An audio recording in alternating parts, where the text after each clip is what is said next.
Assalamualaikum warahmatullahi wabarakatuh. Alhamdulillahirrabbilalamin. Wassalatu wassalamu ala rasulillah. Berbahagia sekali pada hari ini saya bisa menyambangi guru kristologi, silaturahmi ya, dengan Ibunda Umi Irana Handono. Umi sehat Umi ya? Assalamualaikum Umi. Alhamdulillah. Sudah lama juga ya Doni nggak kesini ya? Iya. Berapa bulan ya? Rasanya 2 tahun. Oh, rasanya 2 tahun. Lama juga. Ditambahin sama Umi 2 tahun. Alhamdulillah, semoga Umi sehat-sehat selalu ya Umi ya. Doni juga. Nah, jadi kalau ketemu guru kristologi kan, kalau nggak ngomongin kristologi kayaknya ada yang hambar Umi ya.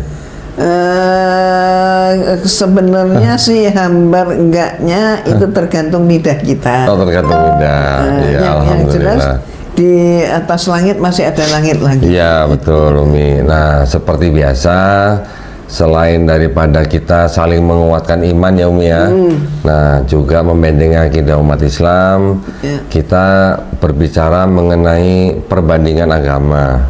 Tapi kita sekali lagi, kita tidak boleh menghina agama orang lain, kita tidak boleh menghina sesembahan orang lain ya Umi ya, sesuai dengan ada maksud itu ya. Ya, sesuai dengan perintah Allah Subhanahu wa taala. Nah, hari ini kita mau bahas apa nih Umi nih? Saya punya topik, tapi kalau Umi punya topik lain boleh. Apa? Coba kalau Doni. Kalau dari Doni ini, Kristen itu agamanya Yesus atau agamanya Paulus Umi? Ya oke, itu aja. Itu aja. Belum ya? Wah, ini sebuah topik yang mungkin bukan ini topiknya berarti ringan-ringan sedap gitu Umi ya? Ringan-ringan sedap, tapi memang keasliannya itu nampak banget ya. Ringan, sedap, tapi asli gitu ya. Ya, karena ya biar bagaimanapun Umi ya, kan saudara-saudara kita yang Kristen itu kan terus melakukan upaya-upaya pendangkalan akidah, ya Umi ya, melakukan upaya-upaya pemurtatan atau bisa disebut upaya-upaya kristenisasi. Walaupun sudah ada aturan pemerintah yang melarang, tapi upaya itu tetap dilakukan baik dengan cara sembunyi-sembunyi maupun dengan cara yang nyata atau yang terang-terangan. Jadi ya mau tidak mau saya, Umi dan teman-teman yang lain yang bergerak di bidang kristologi, kita tetap harus mengedukasi ya para penonton, para pemirsa umat Islam khususnya supaya tidak mudah untuk dimurtadkan. Gitu ya Umi ya. Disclaimer kita kan begitu Umi ya. Betul. Dan apa namanya? Memang Umi sudah cukup lama ya tidak muncul. Kenapa? Ya banyak kesibukan. Nah, tapi juga perlu kita ingat bahwa apa yang kita sampaikan ini sebenarnya bertujuan adalah untuk menyatakan yang hak itu hak, yang batil itu batil. Walaupun memang dalam menyampaikan ini ya macam-macam lah reaksi yang ada yang paham, kemudian ada yang ingin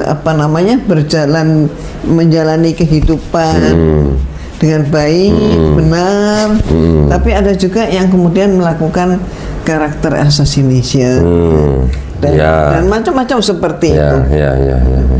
Ya, jadi Umi, sebelum kita mulai obrolan kita dengan topik apakah Kristen itu agama Yesus atau agama Paulus, ini Doni mau kasih peringatan. Oh, peringatan. Peringatan bukan buat Umi, buat yang nonton. Ya. Lebih pengen buat Umi. Bukan. Peringatan buat yang nonton, hati-hati dengan menonton video ini, itu bisa menimbulkan atau beresiko stroke mata. Apa itu? Bisa juga depresi, bisa juga mualaf, atau ketergantungan, atau mualafah gitu ya, atau ketergantungan.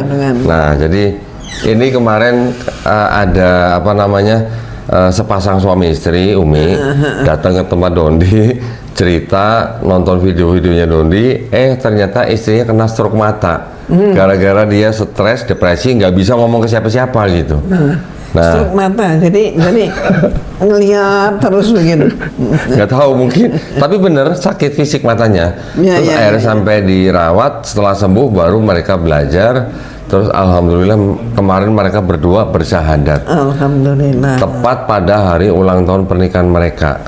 Alhamdulillah. Jadi makanya Doni kasih peringatan nih, bisa menimbulkan stroke mata. Oh gitu. Jadi itu maksudnya ya. Iya, itu maksudnya. Artinya adalah ya Sudah ada sebenarnya kejadian. Ada kejadian. Jadi kita ya lebih baik berlapang dada. Iya. Terbuka saja, jujur-jujur saja. Ya, terutama jujur kepada diri sendiri, Umi ya. Betul. Nah, ya. Baik, Umi ini ya, Doni udah nggak sabar nih bahasnya nih.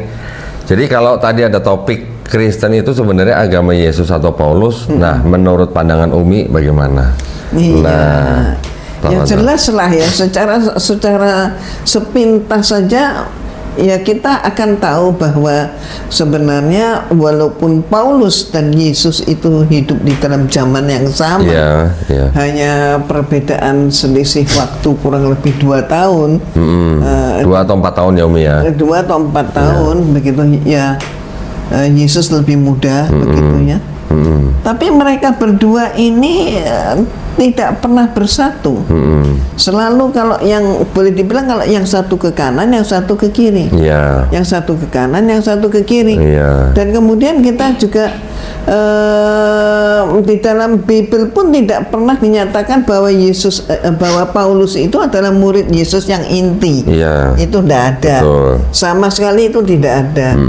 Dan Paulus itu kemudian yang ada di dalam Bible menyatakan diri bahwa dia ngaku kalau dia sebagai pencari, penyiksa, pembunuh murid-murid Yesus. Iya, betul. Nah, Betul. itu yang dia lakukan. Terus dia melaksanakan yang namanya penobatan. Dan itu terkenal bahwa sebenarnya bukan itu begitu ya. Kenapa? Karena saksinya pun tidak ada. Tapi keterkaitan Paulus gitu, sampai muncul ini Kristen ini buatan Yesus atau buatan Paulus, itu kita bisa melihat di mana sih sebenarnya Kristen itu ditetapkan. Ya. Pertama kali ya. Pertama kalinya. Ya. Dan kemudian kita bisa meneliti juga bahwa itu di Kisah Para Rasul ya, maka dinyatakan Paulus Kisah Para Rasul pasal 11 ayat 26 ya. di mana saat itu Paulus ini berhasil mengajak sebagian daripada murid-murid Nabi Isa yang melalui pendekatan melalui Barnabas sebenarnya. Dan kemudian mereka ini memang selama Nabi Isa ada di tengah-tengah mereka, Nabi Isa melarang mereka untuk keluar dari Yudea. Tapi ini dibawalah ke Antioquia. Antioquia itu sekarang ini ya letaknya di Turki Selatan lah, ya. gitu ya. Kalau nggak salah sekarang apa ya? Anatolia. Anatolia, ya. Di sana. Nah, kemudian mereka ini Paulus ini mengumpulkan murid-murid Yesus dan berikut dirinya di dalam rumah yang sama selama kurang lebih itu 1 tahun. Dan setelah 1 tahun kemudian mereka menamakan diri bahwa mereka inilah Kristen. Jadi pertama kali disebut Kristen itu adalah peristiwa Antioquia. Jadi mereka berguru pada Paulus selama setahun ya. Terus kemudian tanya jawab ini sebenarnya apa ini kaderisasi? Iya. Apa ya? Jadi kayak ini apa? Sekolah khusus gitu ya, Umi ya. Sekolah khusus. Iya ya. Sekolah khusus ajaran baru gitu ya. Ya, ajaran baru. Bukan tahun baru gitu. Bukan tahun baru, ajaran baru. Ajaran baru, ya. Pola hidup yang baru. Iya. Dan itu di Antioquia. Iya, Pertama kali mereka disebut sebagai Kristen. Tahun berapa itu? Ya itu antara 40 sampai 60 Masehi. Iya. Berarti Iya. di mana Yesus? Sudah tidak ada. Ya. Sudah tidak ada lagi di situ. Iya. Dan itu berarti Paulus belum menulis surat-suratnya, Umi ya? Belum. Ya. Paulus memang nggak cakap tulis menulis. Ya. Kan surat-surat Paulus itu dianggap paling cepat ditulis baru, yang paling cepat ya. Paling Ada cepat. yang paling cepat bilang kalau nggak salah tahun 48 Nah, Masehi. Ya. Sampai akhirnya selesai kira-kira tahun 65 atau 67 Ya, Masehi. sampai sekitar itulah. Sampai Paulus di penggal katanya. Penggal. Ya. Nah, terus gimana Umi? Setelah di Antioquia setahun, Ya, mereka disebut Kristen. disebut Kristen. Maka Paulus ini mengumpulkan bukan hanya orang Yahudi, tapi orang-orang bangsa lain, non-Yahudi. non-Yahudi. Iya. Dan kemudian mulailah dia menampakkan misinya bahwa dia ini beda dengan Yesus, tapi dia menyatakan dia adalah untuk semua bangsa. Itu. Nah, kemudian setelah apa namanya, kita tahu jatuh bangun atau bangkit dan tenggelamnya Yunani Romawi ya, pada abad yang keempat, tepatnya klimaksnya adalah 325 Masehi. Oh ya. Ya, jadi pemikiran-pemikiran Paulus dan penerusnya, gitu ya. Paulusnya kan sudah mati itu, Ya, gitu ya, ya. ya. Dan penerusnya ini kemudian dianggap ini baik. Ya, pada waktu itu jatuh bangun, timbul tenggelam, ya. Kenapa? Ya, Romawi saat itu sudah diambang kehancuran. Dan informasi yang didapat oleh kaisar saat itu bahwa ya ini antara lain akibat daripada terlalu banyaknya Tuhan. Tuhannya terlalu banyak. Tuhan atau dewa, Umi? Ya, maksudnya dewa. Tuhan sama dewa bahasa Inggrisnya sama God ya, Umi ya? Ya, gitu. Cuma beda G besar, G kecil ya? Ya. Iya. Ya, gitu. Jadi terlalu banyak dewa perlu disederhanakan. Nah, kemudian menyederhanakan itu ya kalau nggak mau ribut-ribut, karena contohnya saja ada dewa perang, ada dewa damai, ada dewa siang, ada dewa malam, ada dewa kesuburan, ada dewa kekering, ada dewa kering dan sebagainya, macam-macam gitu ya. Dewi juga ada. Dewi ada. Sampai dewa punya anak, anaknya dewa berapa nggak kehitung. Kalau dewa istrinya. Kalau dewa Zeus anaknya 100 Umi. Kalau dewa Zeus kan di Yunani. Iya. Kalau dewa di Romawi dewa Jupiter anaknya 14 kalau nggak salah. Oh, 14. Jadi yang selamitan yang dewa Zeus itu. Anaknya 100. Anaknya 100. Ya, terus. Nah, kemudian dipilihlah, tapi nggak oke kalau mau Tuhan itu satu, nggak bisa. Gengsi daripada Romawi itu satu itu punyanya Yahudi. Jadi kalau gitu dua, jangan, kalau dua nggak bisa. Masalahnya apa? Khawatir kalau draw. Oh, draw. Jadi harus ada wasitnya. Ya. Jadi kalau pemungutan suara kan nggak bisa. Iya. 181 Harus ganjil gitu ya. Harus ganjil. Konsekuensinya kalau sampai draw maka berarti kan akan terjadi keributan, perkelahian sampai memuncak kepada pembunuhan. Nah, sehingga sampai ke situ ya mikirnya. kemudian oke, kalau begitu yang ganjil yang terkecil 3 dan pas 3. Kenapa?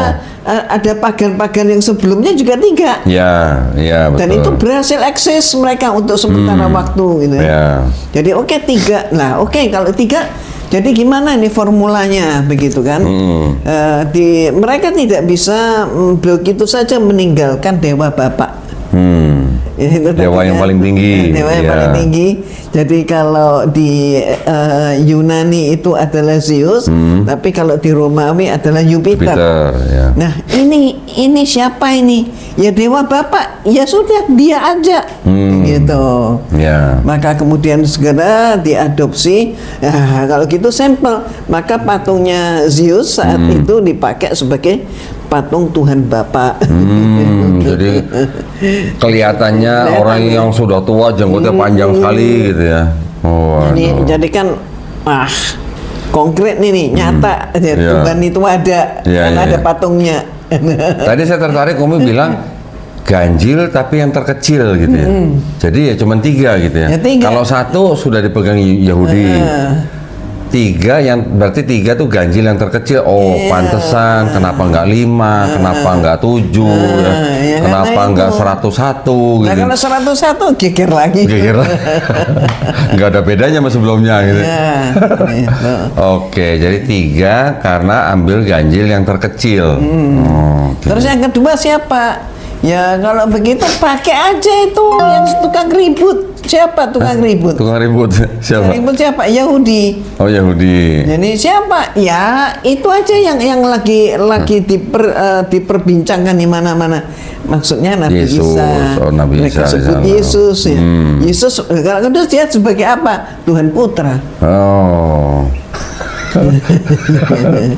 Ya, kemudian, yang pribadi kedua. pribadi kedua. Terus Oke, pribadi kemudian ketiganya dari mana, Umi? siapa ini? Nah, akhirnya waktu itu bahasa nggak selesai, maka dilanjutkan pada momen berikutnya. 381. Siapa ini? 381 memutuskan bahwa nah ini adalah Roh Kudus. Karena nggak mungkin mau pakai bapak ibu anak ya sama Ya. kayak pagan sebelumnya. Ya, ya. Maka dengan mudah dituduh ini meniru pagan sebelumnya. Ya. Maka ini pakailah Roh Kudus. Lah Roh Kudus itu siapa? Ribut lagi. Karena tidak berhasil membuat suatu sosok. Dan akhirnya mereka sepakat bahwa Roh Kudus itu adalah burung merpati putih. Oh, oke. Nah, jadi kemudian tapi dinyatakan burung merpati putih itu kayaknya mereka ini nggak pede gitu ya. Kok burung merpati putih? Maka disebut dengan samar. Mereka menyatakan, ya burung merpati putih itu simbol kedamaian. Perdamaian. Nah, ya. simbol perdamaian. Maka contohnya misalnya pernah terjadi di Car Free Day di Jakarta. Ini orang-orang mereka itu kan bagi-bagi itu Ya. nyontin. Ya. Nyontin kalau ditanya ini apa, tanpa ditanya pun mereka bilang ini simbol perdamaian. Oh. Padahal maksudnya itu Tuhan Roh Kudus. Oh, oke. Ya. Tapi kan kesininya dari mereka tetapkan 3 pribadi itu kan mereka tetap klaim bahwa Tuhan mereka kan Esa, Umi. Ya itulah. Itulah sampai berabad-abad ya, sampai dengan hari ini. Mohon maaf, PR tuh nggak selesai. Jadi tidak ada jawaban dari petinggi-petinggi mereka yang bisa diterima dan yang bisa memuaskan. Oke, misalnya 2 tambah 3 sama dengan 5, ya. Itu nggak bisa sampai ke situ. Jawaban yang pasti itu nggak ada. Akhirnya sampailah kemudian contohnya Paus Benediktus kedua ke berapa 16 16 ya. bahwa Trinitas itu adalah misteri. Misteri. Ya. Ya, betul. Dari abad keempat pun juga sudah ada, Umi. Ribut. Bapak gereja yang menyebutkan bahwa Trinity atau Trinitas itu adalah misteri. Misteri. Nah, menariknya ketika Trinitas disebut misteri, agama-agama sebelumnya yang sudah ada 3 pribadi, 3 dewa gitu, itu juga disebut agama misteri juga, Umi. Agama misteri juga. Sebenarnya dari sini kita bisa berpikir secara mendalam, menganalisis secara mendalam. Sebenarnya dengan kata misteri ini benar-benar misteri. Artinya apa? Ya mitos. Artinya tidak bisa dijelaskan. Tidak bisa dijelaskan. Iya. Nah, kan kita kan kalau kita membaca Bible, Umi ya, ketika mereka mengatakan Tuhannya Esa atau satu, tapi dalam 3 pribadi, Tuhannya satu nih. Tapi ketika Yesus dibaptis di Sungai Yordan, ada Yesus di Sungai Yordan, ada Roh Kudus dalam bentuk burung merpati, Iya. ada suara di langit. Iya. Kan itu kan 3-3-nya nongol bareng, Umi. Iya, benar. Ketika Doni tanya kepada teman-teman Kristen, itu 3 apa 1 Tuhannya? Dengan logika dan akal sehat mereka bilang 3 tetap. Nah, sekarang ada Yesus di sungai, ada burung merpati sebagai Roh Kudus, ada suara di langit, inilah Kabarnya ada jelas ya. nah, inilah anakku yang kukasihi gitu kan. Bilangnya 3, tapi kok 3-3-nya nongol bareng gitu. Bilangnya 1 tapi 3-3-nya nongol bareng gitu. Ya kan aneh kan. Nah, gitu. Jadi kalau dilihat dari tahun pendirian pun lebih akan kelihatan aneh. Jadi kalau Yesus dibaptis kan, istilah dibaptis itu istilah yang dipasangkan. Ya, sebenarnya bukan dibaptis. Sebenarnya Nabi Isa itu oleh apa namanya Nabi Yahya sebenarnya itu kan dikucurin air. Ya itulah versi mereka itu untuk berwudu. Disucikan. Tapi dibaptis. Lah padahal pembaptisan itu munculnya tahun berapa? Nggak mungkin ada pembaptisan sebelum munculnya gereja. Nggak mungkin ada pembaptisan sebelum Yesus dikatakan tentang formula Trinitas. Berarti kan minimal di abad keempat baru munculnya namanya pembaptisan. Gitu ya. Kan aneh ini. Ya. Bagaimana mungkin Yesus dibaptis di sungai Yordan? Ya. Gitu ya. Nah, ini kan tadi berarti baru sejarahnya ya Umi ya. Umi tadi mengatakan kan Kristen baru timbul di Antioquia ketika Paulus dan Barnabas tinggal di Antioquia selama 1 tahun, baru mereka disebut Kristen ya Umi ya. Tapi Barnabasnya tinggal atau nggak tahu. Tapi perantaranya adalah Barnabas untuk si Paulus ini bisa mendekat ke murid-murid Yesus. Tapi berikutnya disebutkan di dalam Bible bahwa yang dipastikan itu di Antioquia itu adalah si Paulus. Terus maksud saya gini Umi, di Bible disebutkan kan yang Kisah Para Rasul 11 ayat 26 itu Umi, kan mereka disebut Kristen. Tapi ternyata udah dicek di Codex Sinaiticus. Ada Codex Sinaiticus yang ditulis kira-kira Aram ya. Yunani yang ditulis kira-kira abad keempat. Ternyata sekarang kan sudah digitalize ya, sudah di scan semua, sekarang di website sudah ada. Kita cek di dalam Kisah Para Rasul 11:26, ternyata kata Kristen itu berasal dari sebuah kata Kristianos. Tapi ternyata kalau kita perhatikan lagi, kita zoom, kata Kristianos yang ada di Codex Sinaiticus itu ternyata sebenarnya aslinya bukan Kristianos Umi. Jadi ditip X. Ada yang dihapus, kemudian bekas hapusannya itu masih kelihatan berbayang gitu. Jadi aslinya sebenarnya huruf eta dihapus sehingga menjadi huruf iota. Jadi sebenarnya artinya tulisan awalnya itu sebenarnya Kristianos, bukan Kristianos. Kristianos itu bukan Kristen. Kristianos itu artinya yang baik gitu. Berubah menjadi Kristianos, diterjemahkan menjadi Christian atau Kristen. Perbedaan antara E dan I. Eta dan I, iota, eta dan iota. Kalau eta tuh bentuknya seperti huruf E yang kita kenal, iota atau sekarang yang bentuk I kita kenal. Gitu. Nah, berarti ini kan suatu pembodohan. Ya. Jadi Umi ingat nih pada waktu pelajaran di sekolah dulu ini kan, yang namanya tata buku istilahnya ya. Itu namanya tata buku itu kalau kita sudah memasukkan suatu keterangan apalagi angka, maka tidak boleh dihapus, diurek-urek, tidak boleh.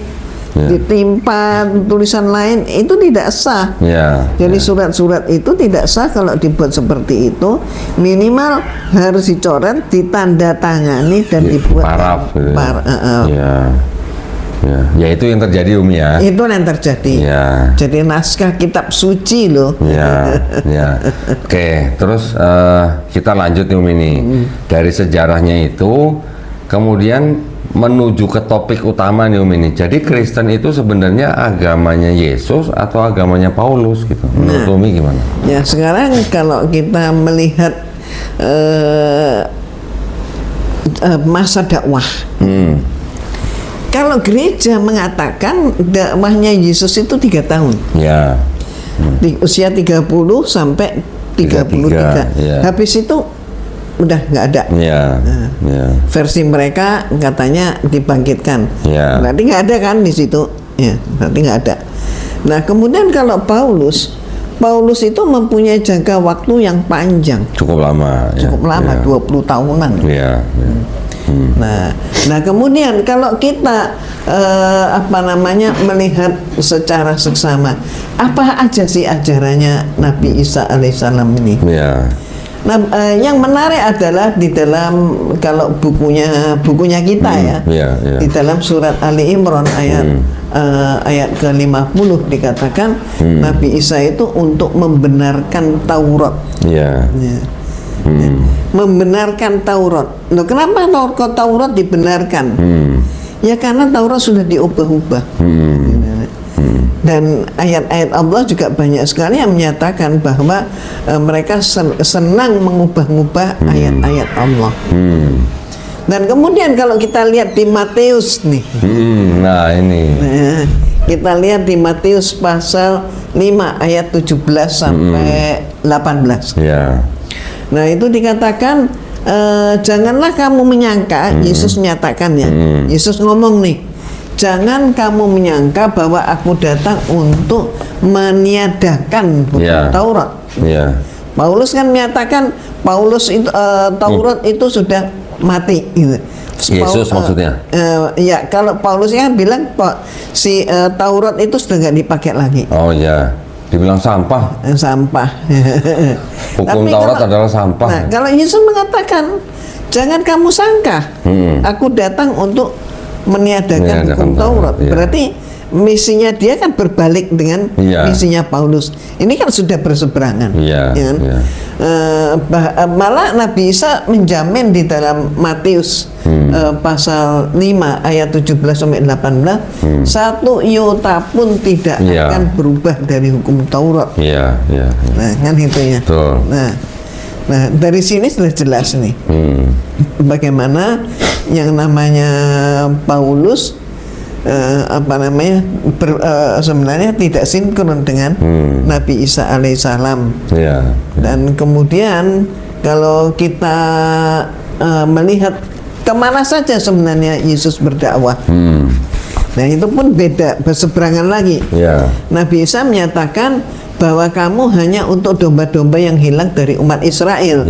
Dan itu di mana kita bisa lihat? Matius juga ada. Matius pasal 10 ayat 5 sampai dengan 6. Itu dia sebutkan begitu. Malah juga di Matius pasal 15 ayat 24. Jadi dakwahnya Yesus itu yang mengatakan, aku diutus hanya untuk domba yang hilang dari umat Israel. Tapi Paulus menyatakan dia untuk seluruh dunia. Nah, ini kan sudah berseberangan lagi. Jadi yang berkembang di masyarakat kita, kebanyakan orang Kristen itu tidak bersunat. Kemudian ketika ditanya, kenapa kamu tidak bersunat? Ya karena sunat itu sudah dibatalkan oleh Paulus. Karena sunat itu adalah budaya Yahudi. Jadi kemudian sunat di dalam Kristus. Nah ini ada istilah sunat di dalam Kristus. Sunat hati. Jadi fisiknya nggak usah sunat, makanya orang Kristen juga nggak sunat. Gitu. Tapi kalau perpuluhan ada perpuluhan hati nggak, Umi? Perpuluhan dompet. Oh dompet. Kalau sunat ada sunat rohani, perpuluhan ada perpuluhan rohani nggak, Umi? Hatinya ya. Hati. Nah nih kalau di Filipi 3 Paulus bilang, Filipi 3 pasal 4 ya, sekalipun aku juga ada alasan untuk menaruh percaya pada hal-hal lahiriah, jika ada orang lain menyangka dapat menaruh percaya pada hal-hal lahiriah, aku lebih lagi disunat pada hari ke-8 dari bangsa Israel. Jadi Paulus dan Yesus sebenarnya sama-sama disunat pada hari ke-8 karena mereka kan bangsa Israel, bangsa Yahudi. Nah, cuman itu setelah insiden Paulus mengaku melihat cahaya mendengar suara pada waktu dia melakukan perjalanan ke Damsyik, semenjak itulah ajarannya Paulus jadi malah berbeda dengan apa yang dia yakini selama itu gitu. Malah berbeda dengan apa yang diajarkan oleh Yesus gitu. Nah terus coba itu tadi berapa 1 Korintusnya? Yang tadi yang sunat Filipi 3 ayat 5. Coba pasal 1 ayat 1. Filipi. Oh ya, Filipi 1 ayat 1. Dari Paulus dan Timotius. Nah ini Berarti ini kan ajarannya Paulus. Iya. Memang kan? Filipi kan surat Paulus gitu. Nah, kepada jemaat. berarti sebenarnya Paulus itu berapa banyaknya di dalam Perjanjian Baru dengan surat-surat yang dilampirkan di Perjanjian Baru itu bisa kita lihat adalah sekitar 70% ajarannya dia. Dari 27 buku di dalam Perjanjian Baru dianggap ada 13 yang ditulis oleh Paulus. Ada yang bilang 14 dengan kitab Ibrani. Tapi Ibrani sudah hampir semuanya bilang itu bukan tulisan Paulus. Dari 13 surat Paulus yang di Perjanjian Baru, ternyata Umi, menurut ahli-ahli Perjanjian Baru juga, dari 13 itu yang dianggap benar-benar ditulis oleh Paulus hanya 7. Yang 6 ditulis oleh Paulin. Paulin adalah orang-orang yang mengikuti pemikiran Paulus. Gitu. Parah kan? Nah, jadi sebenarnya ini ada percampuran antara tulisan Paulus sendiri dan orang-orang yang mengikuti pemikiran Paulus. Ini yang menjadi ajaran baru yang sekarang diikuti oleh saudara kita yang Kristen. Jadi berarti Nabi Isa, setelah Nabi Isa nggak ada, udah dirubah sama Paulus. Setelah dirubah sama Paulus, pengikut Paulus pun merubah. Jadi makanya kalau kita nyatakan berbahagialah umat Islam yang tidak pernah membuang atau berpikir untuk membuang naskah asli, teks asli, dan apalagi diterjemahkan demikian saja. Sementara mereka ini menerjemahkan demikian saja, dan ternyata kita lihat nih simpang siurnya, banyak sekali umat yang tidak paham tentang hal ini. Umat mereka itu tidak paham tentang hal ini.